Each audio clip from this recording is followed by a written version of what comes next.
Praise the lord. మనము వాక్యంలోకి వెళ్ళిపోదాము. ఈ యొక్క చక్కని సమయంలో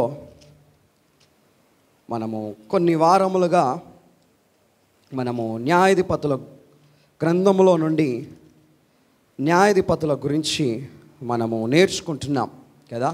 కొన్ని వారముల నుండి మనము జడ్జెస్ గురించి ధ్యానిస్తున్నాం. ఆ గ్రంథములో నుండి అనేక విషయాలను మనము తరచుగా మనము నేర్చుకుంటున్నాము, మనము వింటున్నాము, ధ్యానిస్తున్నాం. హల్లెలూయా.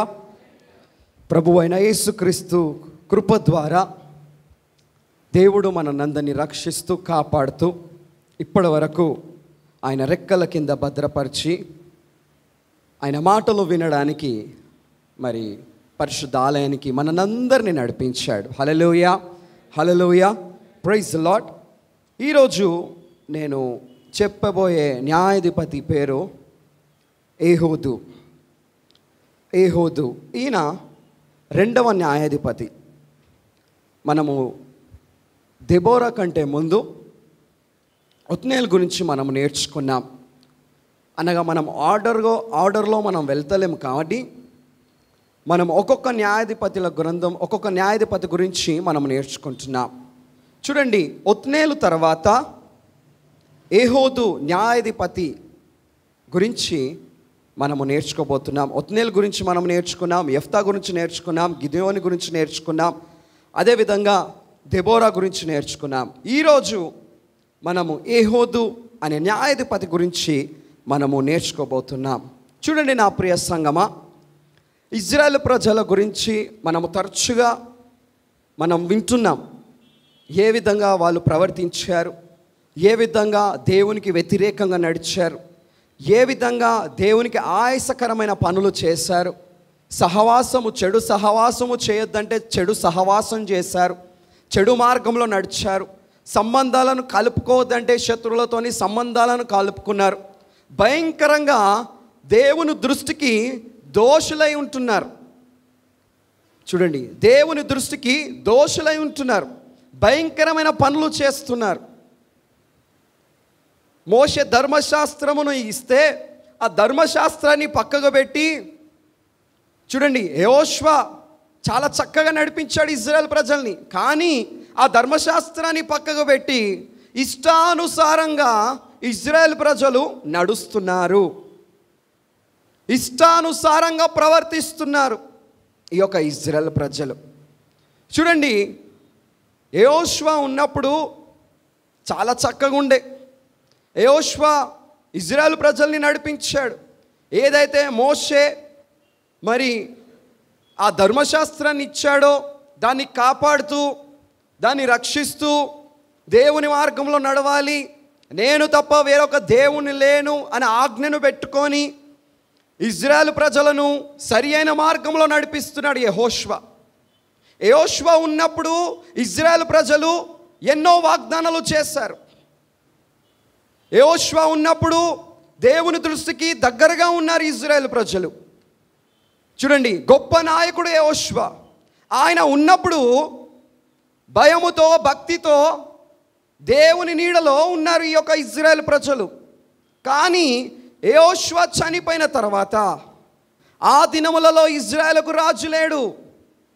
చూడండి, ప్రతివాడు ఇష్టానుసారంగా ప్రవర్తించవచ్చును. యెహోషువ చనిపోగానే ఇష్టానుసారంగా ప్రవర్తించారు ఈ యొక్క ఇజ్రాయెల్ ప్రజలు. కానీ యెహోషువతోని ఏమని నిబంధన చేశారు చూడండి. యెహోషువ గ్రంథము 24వ అధ్యాయము 14, 15, 16 వచనాలను మనం చదువుకుందాం. కాబట్టి మీరు యెహోవా యందు భయభక్తులు గలవారై ఆయనను నిష్కపటముగాను సత్యముగాను సేవించుచు మీ పితరులు నది అద్దరిని ఐగుప్తులోను సేవించిన దేవతలను తొలగద్రోసి యెహోవానే సేవించుడి.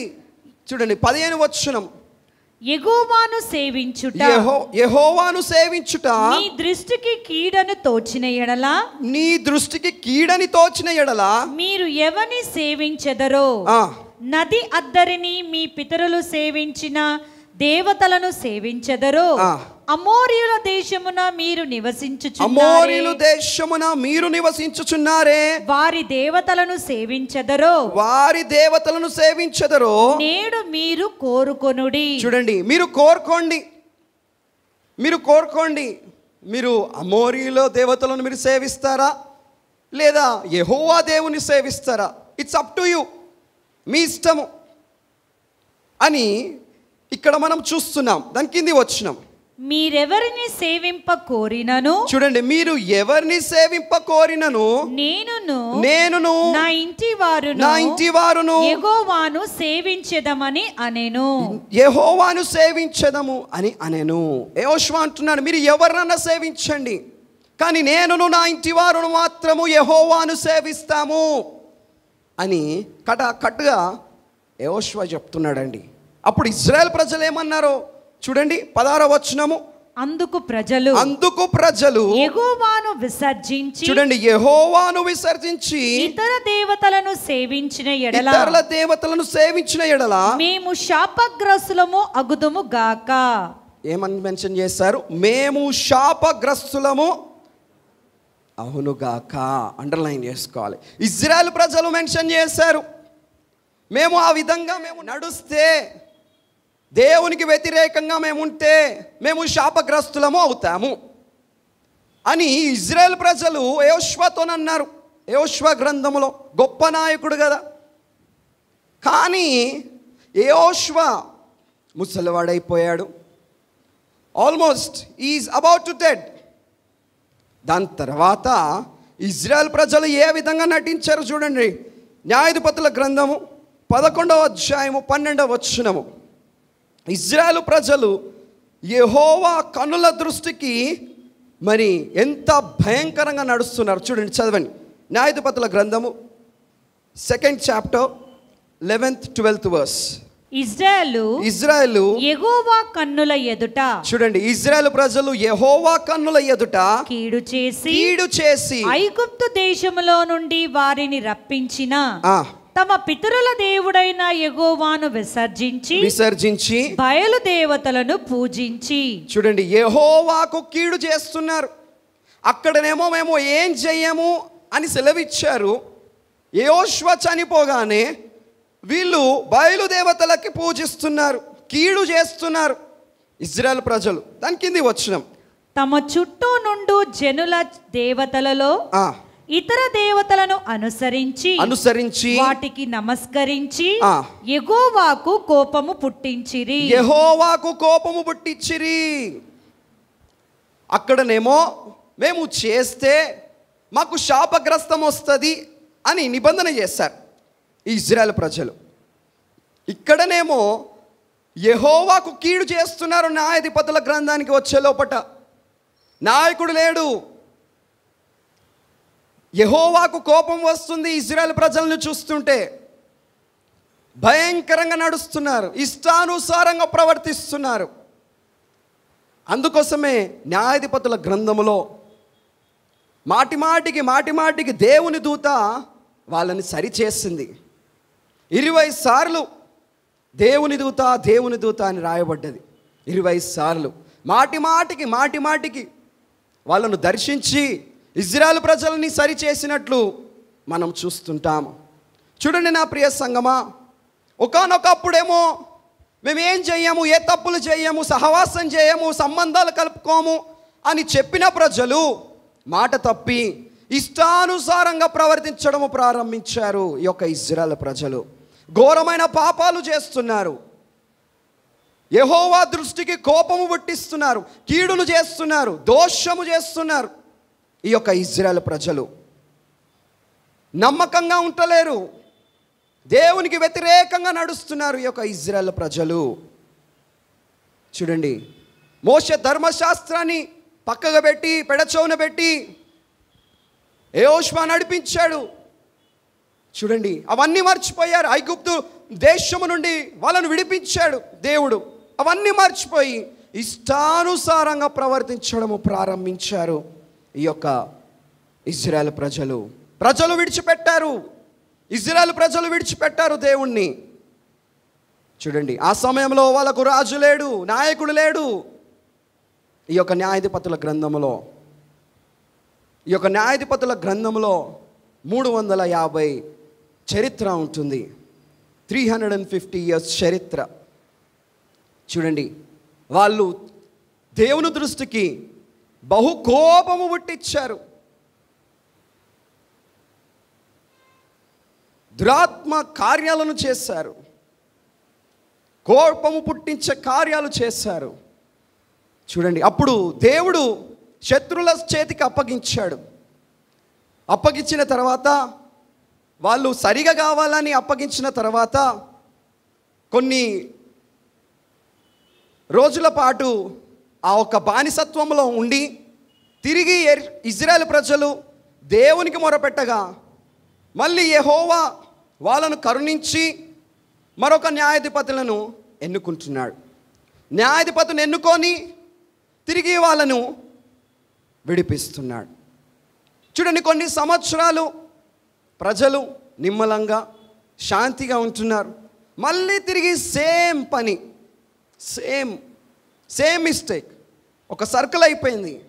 ఈ యొక్క న్యాయాధిపతుల గ్రంథంలో దేవుడు ఒకసారి విడిపించిన తర్వాత మారకుండా మళ్ళీ తప్పు పనులు చేస్తున్నారు, వ్యతిరేకంగా నడుస్తున్నారు. ఈ యొక్క ఇజ్రాయెల్ ప్రజలు భయంకరమైన పనులు, దేవుని దృష్టికి చూడండి దోషులుగా నిలబడుతున్నారు.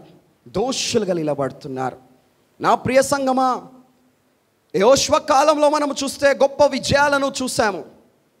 న్యాయాధిపతుల గ్రంథములనేమో అపజయాలను చూసాము. యెహోషువ కాలంలో మనం చూస్తే స్వాతంత్రాన్ని మనం చూసాము. న్యాయాధిపతుల గ్రంథములనేమో స్వాతంత్రమే లేదు. యెహోషువ గ్రంథములనేమో విశ్వాసాన్ని మనం చూసాము. న్యాయాధిపతుల గ్రంథములనేమో అవిశ్వాసాన్ని మనం చూస్తున్నాం. యెహోషువ గ్రంథములనేమో ముందుకెళ్ళారు దేవుని ముందట పెట్టి, కానీ న్యాయాధిపతుల గ్రంథములనేమో వెనుకకు చూస్తున్నారు. యెహోషువ గ్రంథములనేమో పరలోక దర్శనాలను చూశారు. న్యాయాధిపతుల గ్రంథములనేమో లోకం యొక్క క్రియలను, లోకము యొక్క దర్శనాలను చూస్తున్నారు. యెహోషువ గ్రంథములనేమో బలము పొందుకున్నారు. న్యాయాధిపతుల గ్రంథములనేమో బలము పోగొట్టుకున్నారు. యెహోషువ గ్రంథములనేమో ఐక్యతను పెంచుకున్నారు. న్యాయాధిపతుల గ్రంథములనేమో ఐక్యత లేకుండా నడుస్తున్నారు. యెహోషువ గ్రంథములనేమో మరి బలమైన నాయకుడిని ఎన్నుకున్నారు, దేవుడు ఎన్నుకున్నాడు. కానీ న్యాయాధిపతుల గ్రంథంలోనేమో నాయకుడు లేకుండా ఉంటున్నాడు. ఒక్కొక్క నాయకుడిని ఎన్నుకోవాల్సి వస్తుంది. యెహోషువ గ్రంథంలో సంతోషాన్ని మనం చూసాము. న్యాయాధిపతుల గ్రంథంలోకి వచ్చే లోపట ఏడుస్తున్నారు, మొరపెడుతున్నారు, దుఃఖపడుతున్నారు. చూడండి నా ప్రియ సంగమా, ఏ విధంగా మారిపోయిందో. ఒకానొకప్పుడు దేవుని దృష్టికి ఇష్టంగా బ్రతికినారు ఈ యొక్క ఇజ్రాయెల్ ప్రజలు. కానీ న్యాయాధిపతుల గ్రంథానికి వచ్చే లోపట కష్టంగా మారిపోయారు ఈ యొక్క ఇజ్రాయెల్ ప్రజలు. చూడండి, అప్పుడైతే చూడండి ఇష్టంగా బ్రతికారు. కానీ ఈ న్యాయాధిపతుల గ్రంథానికి వచ్చే లోపట దేవుని విడిచేశారు, దేవుని చేయి విడిచేశారు. ఇష్టానుసారంగా ప్రవర్తించడము మరి ఇజ్రాయెల్ ప్రజలను మనం చూస్తున్నాము. నా ప్రియ సంగమా, ఆ విధంగా అప్పుడే లేరండి, ఇప్పుడు కూడా ఉన్నారు. అప్పుడే లేరు, ఇప్పుడు కూడా ఉన్నారు. రక్షింపబడిన తర్వాత, దేవుని సొంత రక్షకునిగా అంగీకరించిన తర్వాత కొన్ని రోజులు బాగానే ఉంటారు. తిరిగి టెంప్టేషన్స్ కదా పీడిస్తాయి మనల్ని. అరే నేను చూడొద్దు అనుకున్నాను కానీ చూస్తున్నారు. అరే నేను చెయ్యొద్దు అనుకున్నాను కానీ చేస్తున్నారు. నేను నడవద్దు ఆ మార్గంలో అనుకున్నాము కానీ నడుస్తున్నాము. ఆ పనులను, చెడు పనులను చెయ్యొద్దు అనుకున్నాము కానీ చేస్తున్నాము. నా ప్రియ సంగమా, పరిశుద్ధాత్మ దేవుడు మీతోని మాట్లాడుతున్నాడు. దేవుడు మీ హృదయముతోని మాట్లాడుతున్నాడు. ఇంకా ఎవరన్నా ఆ విధంగా ఉంటే నేడే రక్షణ దినము దేవుని యొక్క ఆలయంలో మనం కూర్చుంటున్నాము. దేవుడు, పరిశుద్ధాత్మ దేవుడు ప్రతి ఒక్కరితోని మాట్లాడుతున్నాడు. ప్రతి ఒక్కరితోని మాట్లాడుతున్నాడు. చూడండి, ఇజ్రాయెల్ ప్రజలు చేసిన ఆ చెడు కార్యములను బట్టి యెహోవాకు కోపము వచ్చింది. యెహోవాకు కోపము వచ్చింది. భయంకరంగా మరి వాళ్ళు ప్రవర్తించినట్లు మనము చూస్తున్నాము. ఇదంతా మరి న్యాయాధిపతుల గ్రంథంలో ఆల్మోస్ట్ 350 years చరిత్ర. చూడండి, ఈ న్యాయాధిపతుల గ్రంథం ఆది కాండం నుండి మనం కౌంట్ చేస్తే 7వ పుస్తకం ఈ యొక్క న్యాయాధిపతుల గ్రంథం.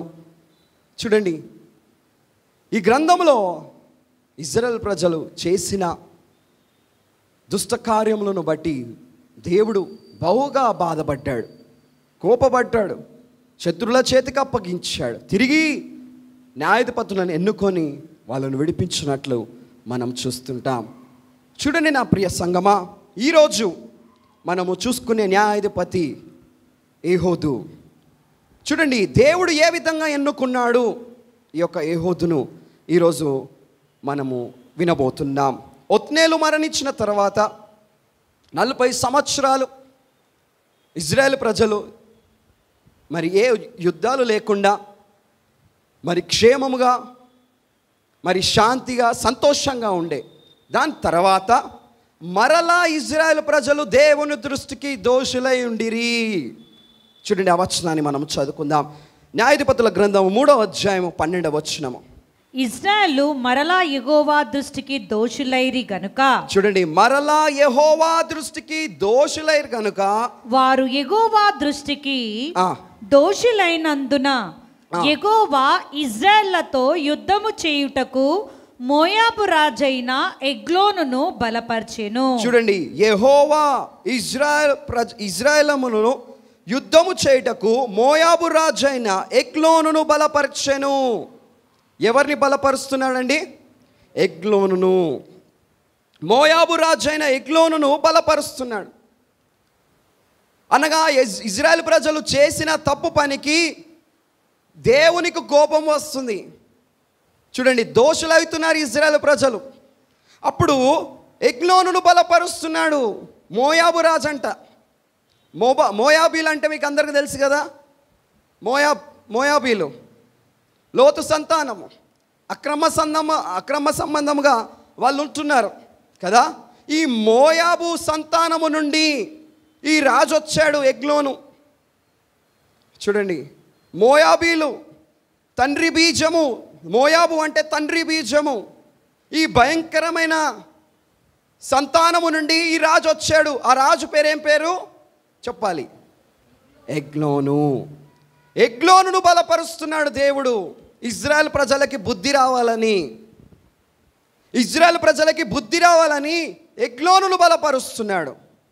చూడండి, ఈ ఎగ్లోను అనగా బుల్, ఎద్దు. అదేవిధంగా చక్రము అని కూడా అంటారు. ఎగ్లోను అనగా. చూడండి, ఈ ఎగ్లోను బలపరుస్తున్నాడు.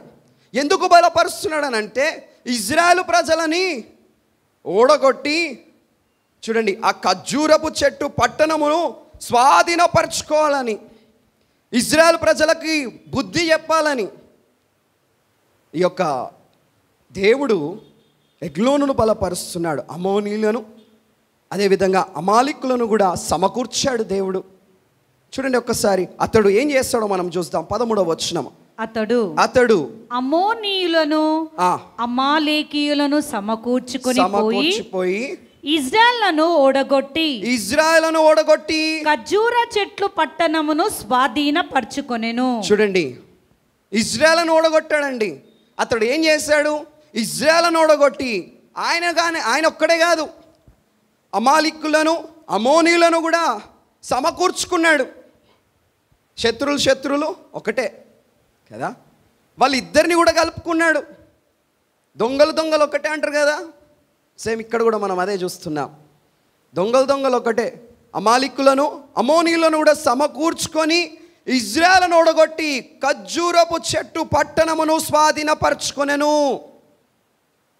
చూడండి, ఇజ్రాయెలును ఓడగొట్టేశాడు, స్వాధీనపరచుకున్నాడు. అప్పుడు ఇజ్రాయెలు ఎన్ని సంవత్సరాలు బానిసత్వంలో ఉన్నాడు? చూడండి, చదవండి. ఇజ్రాయెలు 18 సంవత్సరములు మోయాబు రాజునకు దాసులైరి. ఎన్ని సంవత్సరాలండి? 18 years. 18 సంవత్సరాలు మోయాబు రాజు కింద దాసులైపోయారండి, బానిసత్వంలో ఉండిపోయారు. చూడండి, యెహోవా బలపరిచాడు మోయాబు రాజుని. ఎందుకు? ఇజ్రాయెల్ ప్రజలకి బుద్ధి రావాలని. ఆయన ఏం చేశాడు? అమోనికులను అదేవిధంగా అమాలికులను సమకూర్చుకొని ఒక దండయాత్ర చేశాడు ఇజ్రాయెల్ ప్రజల మీద. దండయాత్ర చేసి ఆ పట్టణాన్ని స్వాధీనపరుచుకొని 18 సంవత్సరాలు క్రూరంగా ఇజ్రాయెల్ ప్రజల్ని హింసించడం ప్రారంభం చేశాడండి. హింసించాడు, భయంకరంగా హింసించాడు. భయంకరమైన పనులు చెప్పాడు, కఠినమైన పని. చూడండి, యెహోవా దృష్టికి దోషులయ్యారు. అందుకోసమే దేవుడు మరి మోయాబు రాజు అయిన మరి ఎగ్నోను చేతులకు అప్పగించాడు ఈ యొక్క ఇజ్రాయెల్ ప్రజలను. చూడండి, 18 years they suffered a lot. చాలా సఫర్ అయ్యారు. చూడండి, అప్పుడు కష్టం రాగానే దేవుడు గుర్తొస్తాడు ప్రతి ఒక్కరికి. అప్పటి వరకు దేవుడు గుర్తుకురాడు. రేపు ఎగ్జామ్ అంటే ఈరోజే దేవుడు గుర్తుకొస్తాడు కదా. ఇజ్రాయెల్ ప్రజలను దేవుడు బహుగా ఆశీర్వదించాడు. కానీ వాళ్ళు చేసిన తప్పు పనికి మోయాబు రాజు అయిన ఎగ్నోనుకు అప్పగించాడు. 18 సంవత్సరాలు ఆ రాజు క్రూరంగా హింసించాడు. అప్పుడు ఇజ్రాయెల్ ప్రజలు యెహోవాకు మొరపెడుతున్నారు. కష్టము, నష్టము, బాధ కదా, బానిసత్వంలో ఉండిపోయారు. భయంకరమైన పనులు చేయిస్తున్నాడు. అప్పుడు చూడండి, 15వ వచనంలో మనం చూసినట్లయితే, ఇజ్రాయేలు యెహోవాకు మొరపెట్టగా బెన్యామీనుడైన గేరా కుమారుడగు ఏహూదును రక్షకుని వారి కొరకు యెహోవా నియమించెను. అతడు ఎడమ చేతి పనివాడు. అతని చేత ఇజ్రాయేలును మోయాబు రాజైన ఎగ్లోనుకు కప్పము పంపగా. చూడండి, ఇక్కడ మనం గమనించినట్లయితే ఇజ్రాయెల్ ప్రజలు యెహోవాకు మొర పెడుతున్నారు. ఎందుకంటే కష్టం వచ్చింది కదా, బాధ వచ్చింది కదా, తినలేకపోతున్నారు, తిండి కష్టమైపోయింది. అప్పుడు దేవుడు గుర్తొస్తున్నాడు ఇజ్రాయెల్ ప్రజలకు. అప్పుడు యెహోవాకు మొరపెట్టగా బెన్యామీయుడైన గేరా కుమారుడు ఏహూదును రక్షకునిగా వారి కొరకు యెహోవా నియమించెను. హల్లెలూయా. బెన్యామీయుడైన గేరా కుమారుడు. చూడండి, బెన్యామీయులు బెంజమిన్ జనరేషన్, జేకబ్ సన్స్, అందులో ఒక కుమారుడు ఈ యొక్క బెంజమిన్. చూడండి, ఆ వంశముకు చెందిన మరి గేరా కుమారుడైన ఏహూదును రక్షకునిగా ఇజ్రాయెల్ ప్రజలను రక్షించడానికి దేవుడు ఎన్నుకున్నాడు. హల్లెలూయా, హల్లెలూయా. చూడండి, ఈ యొక్క బెంజామిను గోత్రము వాళ్ళు ఏ విధంగా ఉంటారంటే, యుద్ధానికి వెళ్తే వాళ్ళకు తిరుగులేదు, వాళ్ళకు భయం లేదు. వాళ్ళు ఈటని ఇసిరితే అది గురి కరెక్ట్ అయిన పొజిషన్ తగలాల్సిందే. ఆ టార్గెట్ని వాళ్ళు మాత్రమే రీచ్ అవుతారు. ఆ విధంగా యాకోబు ఆశీర్వదించాడు ఆ గోత్రము వాళ్ళను. వాళ్ళకు భయం లేదు, బలవంతులు, శక్తివంతులు, జ్ఞానవంతులు. చూడండి, ఈ గోత్రపు వాళ్ళు సాహసాలు చేసే మరి గొప్ప మరి బిడ్డలు ఈ యొక్క గోత్రపు వాళ్ళు. ఆ గోత్రపు నుండి గేరా కుమారుడైన మరి ఏహూదును దేవుడు ఎన్నుకున్నాడు. గేరా అనగా ధ్యానము, గేరా అనగా ధ్యానము, మెడిటేషన్. ఏహూదు అనగా ప్రేమ, లవ్, అదేవిధంగా స్తుతి, యూనిటీ, ప్లెజెంట్ అని కూడా మనము రాసుకోవచ్చు. చూడండి, రక్షకునిగా ఏహోదును ఆయన ఎన్నుకున్నాడు. చూడండి, దేవుడు యెహోవా దేవుడు ఆయనను నియమించాడు. ఇశ్రాయేలు ప్రజలు మొరపెట్టగానే అతడు ఎడమ చేతి వాడు. ఏ చేయండి? Left hand. మనము తరచుగా రైట్ హ్యాండ్తోని ఎక్కువ పనులు చేస్తాం. కానీ లెఫ్ట్ హ్యాండ్తో చేసే ఈ యొక్క పనులు కొంచెం టఫ్గా ఉంటాయి కదా. ఎందుకంటే ప్రతి పనులు మనము రైట్ హ్యాండ్తోనే చేస్తుంటాం. కానీ ఏహోదు మాత్రము లెఫ్టీ, ఎడమ చేతి పనివాడు. చూడండి, ఇశ్రాయేలు ప్రజలు ఆ సమయంలో, ఆ కాలంలో 18 సంవత్సరాలు ఉంటున్నారు కదా ఈ యొక్క మోయాబు రాజు కింద. ఒక్కొక్క సంవత్సరము వాళ్ళు కప్పమును అక్కడ పన్నును కట్టినట్లు మనం చూస్తున్నాం. ట్యాక్స్ పే చేస్తున్నారు వాళ్ళు. ఎవరికి? ఎగ్నోనుకు. ఈ పన్నును కట్టడానికి ఎడమ చేతి వాడైన ఏహోదును ఎన్నుకున్నారు. నువ్వు వెళ్ళి ఈ యొక్క ట్యాక్స్ పే చేయి, పన్నును కట్టును వెళ్ళి అని ఈ యొక్క ఏహోదును ఎన్నుకున్నారు. ఆయన చాలా సాఫ్ట్గా ఉంటాడు, ప్రేమ స్తుతి కదా. వాళ్ళ నాన్న గేరా, బెంజమిన్ జనరేషన్ నుండి ఆయన వచ్చాడు కదా. మెడిటేషన్, ధ్యానముతో ఆయన దేవుణ్ణి స్తుతిస్తూ అనేక మరి బలమైన పాత్రగా వాడుకుంటున్నట్లు మనం చూస్తున్నాం.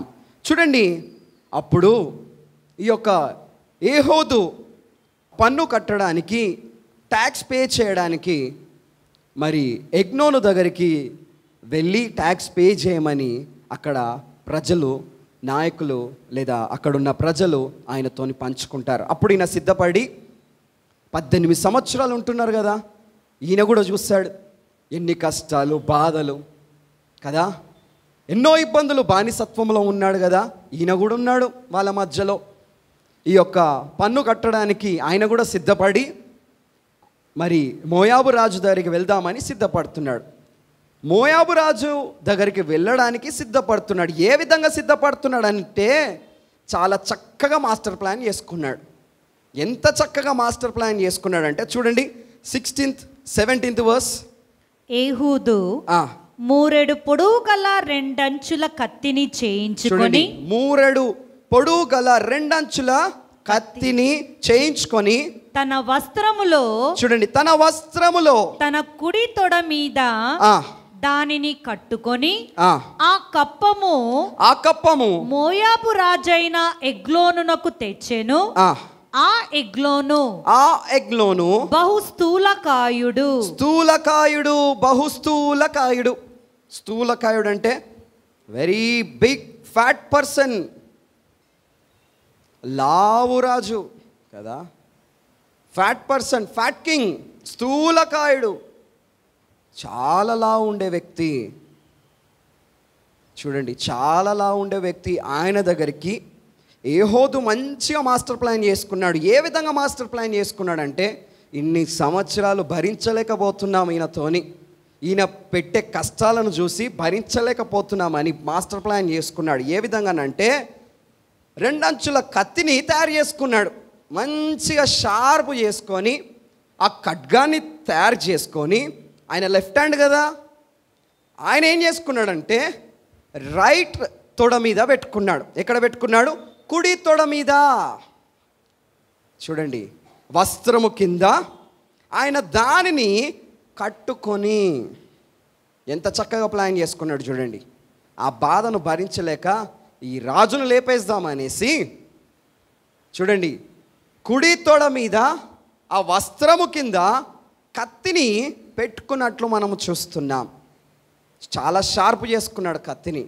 ఆ కత్తిని పెట్టుకొని ఆ కప్పమును చూడండి కట్టడానికి మోయాబు రాజు దగ్గరికి, ఎగ్నోను దగ్గరికి తెచ్చాడు. ఈ రాజేమో బహుస్థూలకాయుడు. చూడండి, చాలా లావు ఉండే వ్యక్తి, చాలా లా ఉండే వ్యక్తి, నిలబడితే కూర్చోనికి రాదు, కూర్చుంటే లేవనికి రాదు కదా. ఏదైనా కింద పడితే తీసి వంగడానికి కూడా వస్తుందో రాదో అంత దొబ్బుగా ఉన్నాడంటే ఆయన. Is a very fat king. ఇంగ్లీష్లో అదే విధంగా రాయబడినదండి, ఫ్యాట్ కింగ్. అంతలా ఉన్నాడండి ఈ యొక్క రాజు. ఆ రాజు దగ్గరికి వచ్చాడు ఏహోదు, ఆ కప్పమును తీసుకొని ఆ పన్నును చెల్లించడానికి వచ్చాడు. చూడండి, ఆయనే కాకుండా ఆయనతో కొంతమంది ప్రజలను కూడా తెచ్చుకున్నాడు.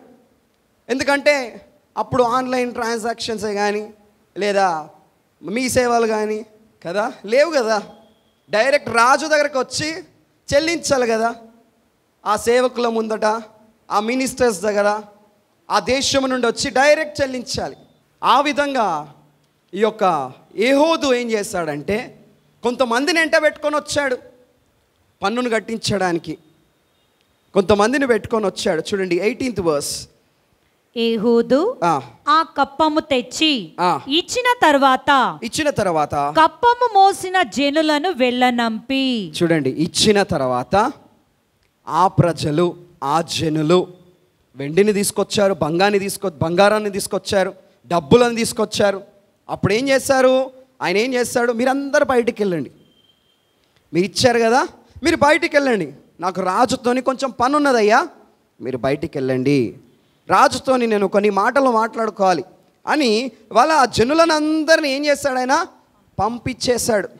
పంపించేసిన తర్వాత ఆ పన్నును కట్టిన తర్వాత చూడండి నా మాస్టర్ ప్లాన్ 19th verse. గిల్గాలు దగ్గరనున్న పెసీలేము నొద్ద నుండి తిరిగి వచ్చి రాజా, చూడండి ఎంత చక్కగా మాస్టర్ ప్లాన్ వేస్తాడు. చూడండి, రాజా రహస్యమైన మాట ఒకటి నేను నీతో చెప్పవలననగా అతడు తన యొద్ద నిలిచి ఉన్న వారందరూ వెలుపలికి పోవు వరకు ఊరుకొన్నమని చెప్పెను.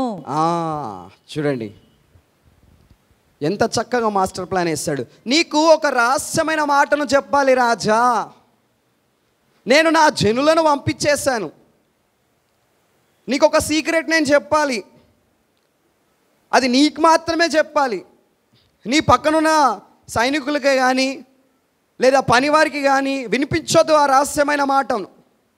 ఆ మాటలు వినిపించొద్దు, దేవుడు చెప్పాడు ఆ మాటలు నీకు చెప్పమని అని రాజుతోని చెప్పుచుండగా రాజు ఏం చేశాడు, వాళ్ళనందరినీ కూడా పంపించేశాడు. కొంతమంది రహస్యంగా మాట్లాడుకుంటుంటారు. ఇక మొదలు పెట్టిర్రనుకో, మధ్యాహ్నం మొదలు పెట్టిర్రనుకో, ముచ్చట 3 అవుతుంది, 4 అవుతుంది, 5 అవుతుంది, 6 అవుతుంది, 7 అవుతుంది. ఇంట్లో భర్త సావాలి కదా. ఎంతగానో ఏం సీక్రెట్ ముచ్చట్లు అమ్మ తల్లి కదా.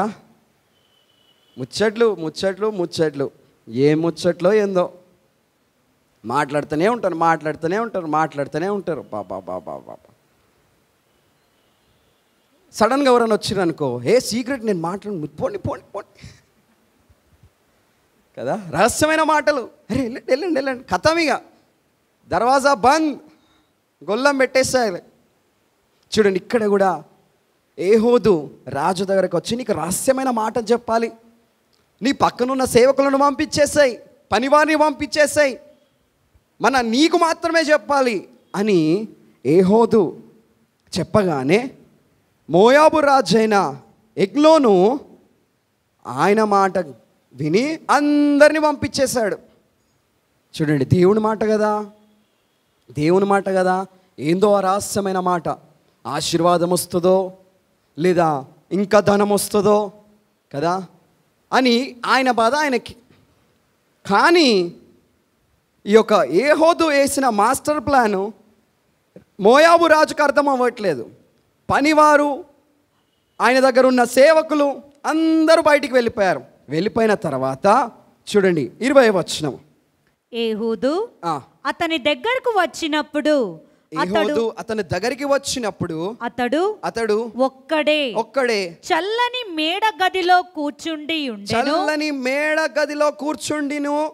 ఏహూదు ఆ, నీతో నేను చెప్పవలసిన దేవుని మాట ఒకటి ఉన్నదని ఆ, చెప్పగా అతడు తన పీఠము మీద నుండి లేచెను. చూడండి, ఏహూదు అతని దగ్గరికి వచ్చాడు. ఎవరి దగ్గరికి?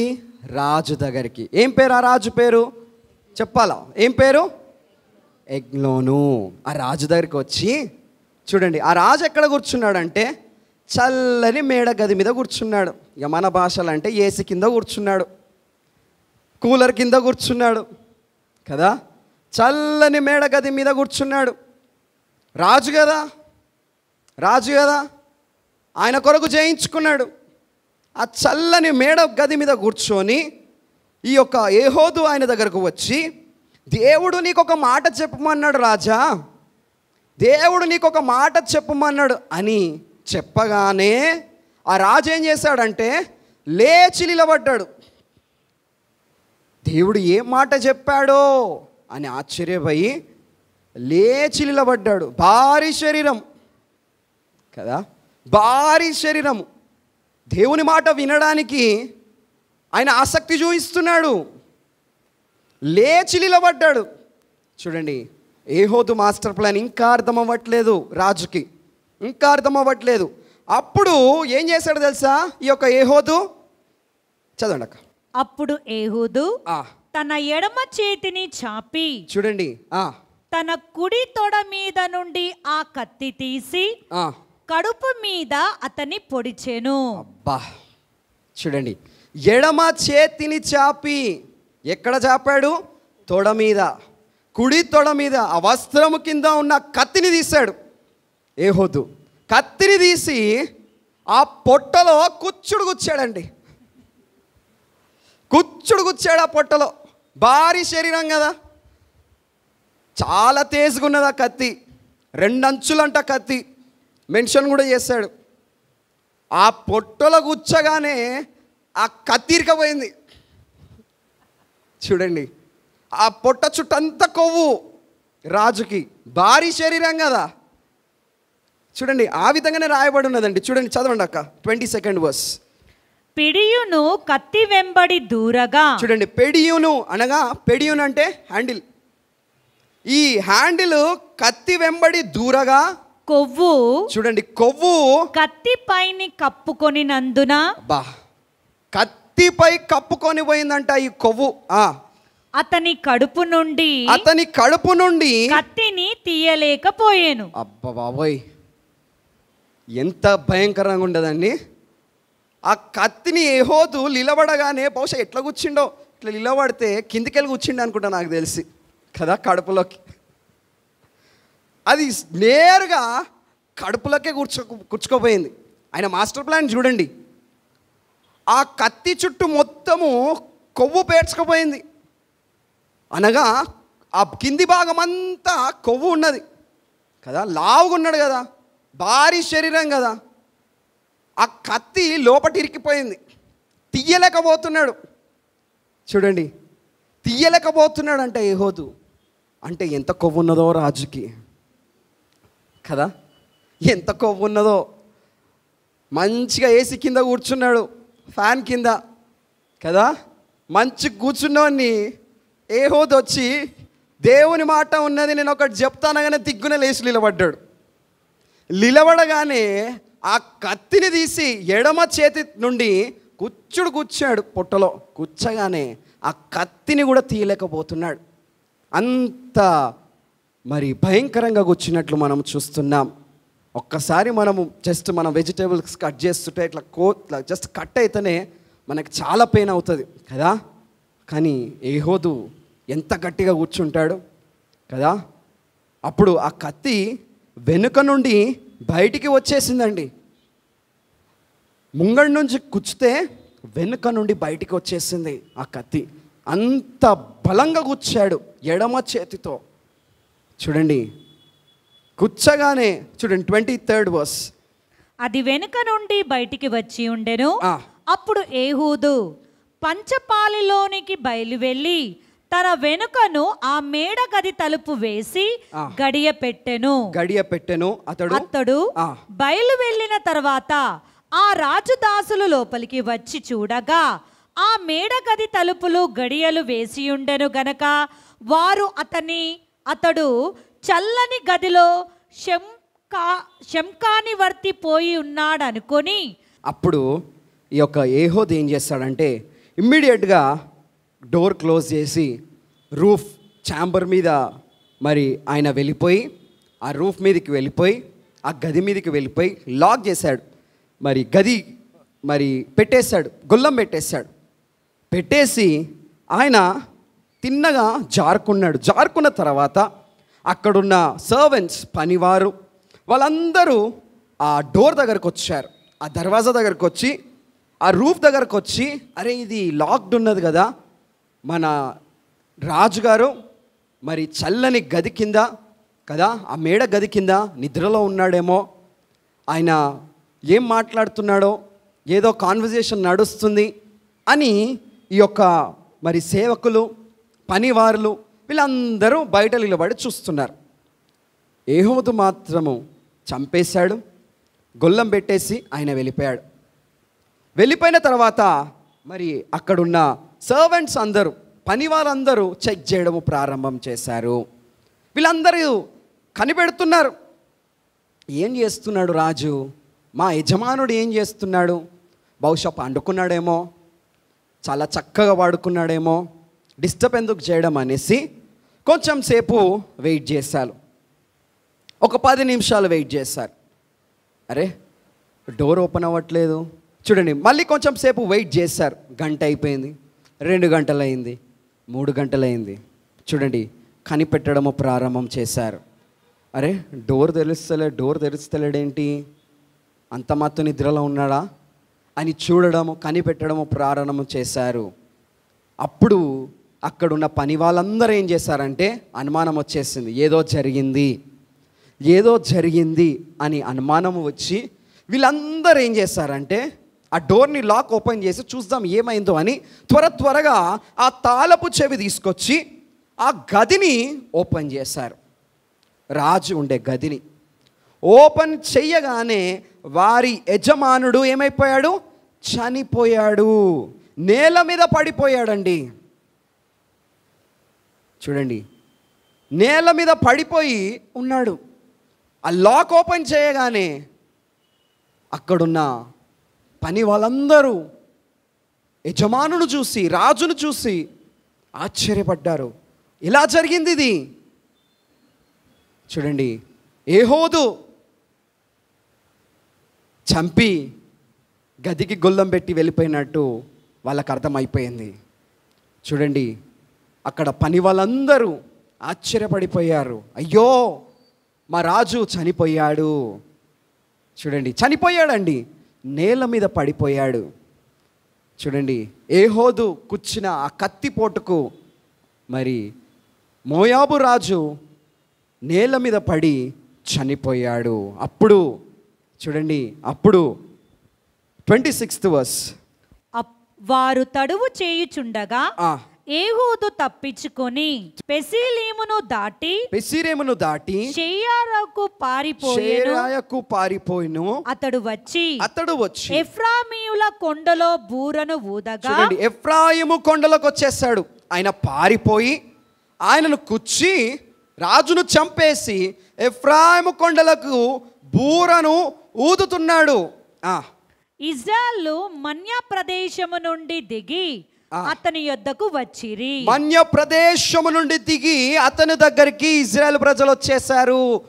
ఆ కొండ మీద నిలబడి బూరనూదుచుండగా, బూర అనగా విజయముకు మరి గుర్తు, విజయముకు గుర్తు. యుద్ధములో మరి ఎవరన్నా గెలుస్తుంటే బూరనూదుతుంటారు, తెల్లని వస్త్రాన్ని పెడుతుంటారు. చూడండి, ఎఫ్రాయిము కొండ మీదికి ఆయన వచ్చి బూరనూదుతున్నాడు. అప్పుడు ఇజ్రాయెల్ ప్రజలందరూ మా నాయకుడు వచ్చేసాడు అని వాళ్ళందరూ ఆయన దగ్గరికి వచ్చేసారు, ఏహోదు దగ్గరికి. హల్లెలూయా, హల్లెలూయా.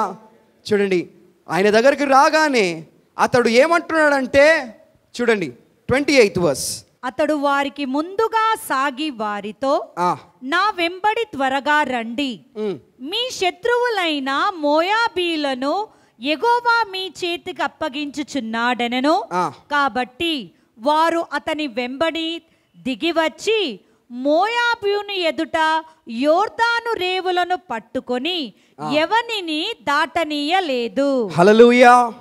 చూడండి, అతడు వారికి ముందుగా సాగి, నేను ముందు నడుస్తాను, మీరు నాతోని రండి, బూరనూదాడు.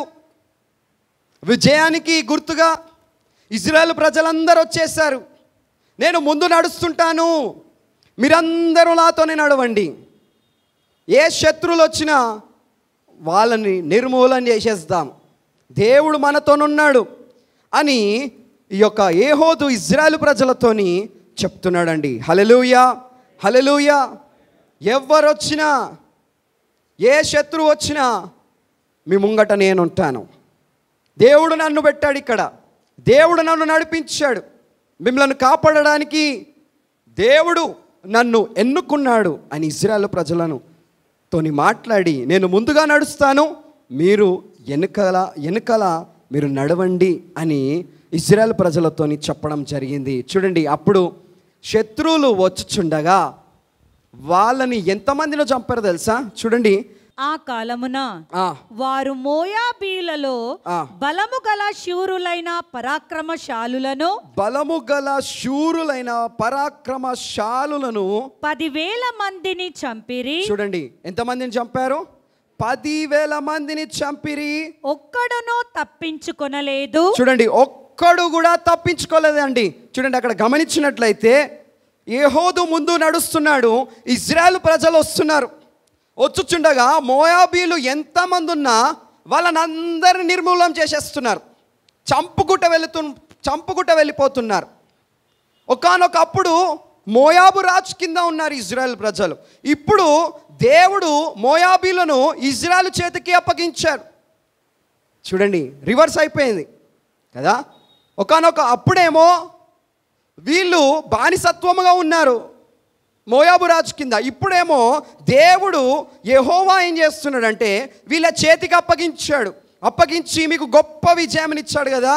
శత్రువులు ఎంతమంది వచ్చినా వాళ్ళని ఒక్కడు కూడా తప్పించుకోకుండా నిర్మూలము చేసేద్దాము, క్లీన్ స్వీప్. హల్లెలూయా. ఎంతమందినో చంపారో తెలుసా? 10,000 మందిని. 10,000 మందిని ఒక్కడును తప్పించుకోలేదు. హల్లెలూయా. ఒక్కడు కూడా తప్పించుకోలేదు. అంటే వాళ్ళకి ఎంత దాహంగా ఉన్నది చూడండి శత్రువుల మీద కదా, ఎంత కోపమా ఉన్నది చూడండి మోయాబుల మీద. ఒక్కడు కూడా తప్పించుకోలేదు, అందరినీ ఫినిష్ చేసేస్తారు, అందరినీ చంపేశాడు. 10,000 మందిని చంపేసినట్లు పరిశుద్ధ గ్రంథంలో మనం చూస్తున్నాం. అప్పుడు చూడండి, ఆ దినమున మోయాబీలు ఇజ్రాయెల్ చేతి క్రింద అనపబడగా దేశము 80 సంవత్సరములు నిమ్మలముగా ఉండెను. హల్లెలూయా. మోయాబులందరూ ఇజ్రాయెల్ కాళ్ళ కింద అణిగిపోయారు, కాళ్ళ కింద, ఇజ్రాయెల్ కాళ్ళ కింద. చూడండి, అప్పుడు దేశమంతా 80 సంవత్సరాలు నిమ్మలంగా ఉన్నదండి. నిమ్మలముగా, ఏ యుద్ధము లేదు కదా, ఏది లేదు, ఏ శత్రువులు రాలేదు. సంతోషంగా చూడండి, సమాధానంగా, శాంతిగా, నెమ్మదిగా 80 years 80 సంవత్సరాలు నిమ్మలముగా ఉండెను. హల్లెలూయా, హల్లెలూయా. ఇజ్రాయెల్ ప్రజలకు గొప్ప విజయము దేవుడిచ్చాడు. హల్లెలూయా. ఒక్కరిని కూడా వదిలిపెట్టలేదు, అందరినీ చంపేసి 80 years మరి అక్కడ నిమ్మలముగా ఉంటున్నట్లు మనం చూస్తున్నాం. ఒత్నేలు గెలిచాడు, అక్కడనేమో 40 సంవత్సరాలు మరి నిమ్మలంగా ఉన్నది. దాని తర్వాత ఇక్కడ 80 years 80 సంవత్సరాలు నిమ్మలంగా మనం చూస్తున్నాం. చూడండి, ఏహోదు గొప్ప విజయాన్ని ఇజ్రాయెల్ ప్రజల చేతికి అప్పగించినట్లు మనం చూస్తున్నాం. ఎన్నిక లేని వాడు ఈ యొక్క ఏహోదు బలహీనుడు, బలవంతుడుగా దేవుడు బలపరిచి ఇజ్రాయెల్ ప్రజలను రక్షించడానికి, కాపాడడానికి ఆయన ఒక గొప్ప యుద్ధము చేశాడు. రాజును చంపి ఇజ్రాయెల్ ప్రజలను మోయాబీయుల నుండి మరి ఏహోదు రక్షించాడండి. హల్లెలూయా, హల్లెలూయా. చూడండి, ఈయన జీవితంలో మనం నేర్చుకునే పాఠం ఏంటంటే, ఎడమ చేతివాడు కదా, బలహీనుడుగా ఉన్నాడు, కానీ దేవుడు బలవంతుడుగా చేశాడు. ఆ బలవంతుడు ఇజ్రాయెల్ ప్రజలను రక్షించినట్లు మనము చూస్తున్నాం.